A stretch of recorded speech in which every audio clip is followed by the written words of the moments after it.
Amor Westerfnalt Ashley Throttens. I vet ikke hva se bomber nippen ved her.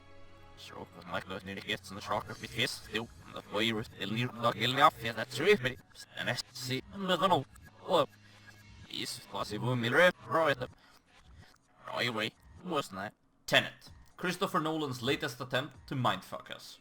There will be a spoiler section, so for those who hasn't seen the movie yet, you can simply click off the video at that point.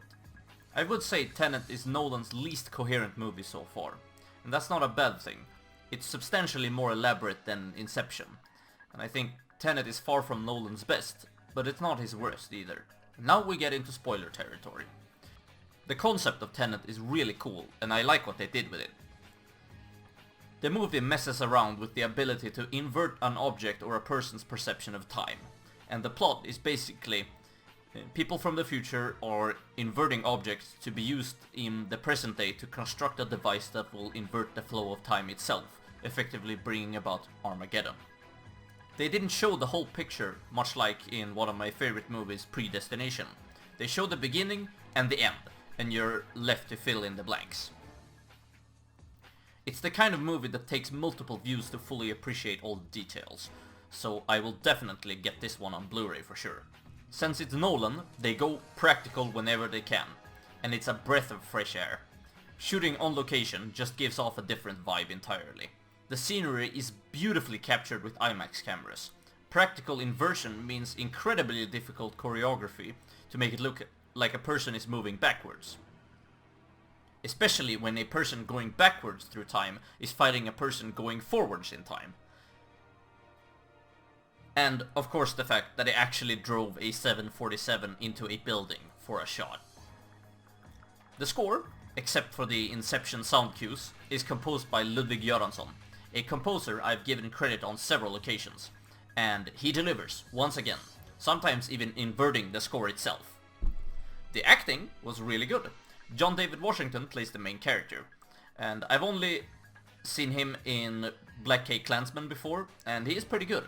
My only complaint is that you don't really get to know his character really well. So, I guess that's a problem with the movie itself. It's more plot than character, you know?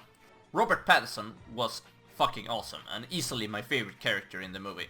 He plays it very low-key at first, almost mysterious, then really steps up once the going gets rough. Where I have to critique the movie is 3 distinct points. As usual with Nolan, the score takes priority over the dialogue. And don't get me wrong, I think it's cool when a movie can move its plot along without any dialogue, but when it's a complex sci-fi thriller you kinda want to hear what the characters are saying. The first hour was generally really boring in my opinion. It's supposed to set everything up, establish who everyone is and how the world and its rules operate. To me it felt hoppy, like the movie couldn't find its footing at first, and that's a problem with like your first hour. You kinda need to grab the viewers pretty early. Like, my general rule of thumb is that you need to have the viewers grabbed by the first 30-minute mark.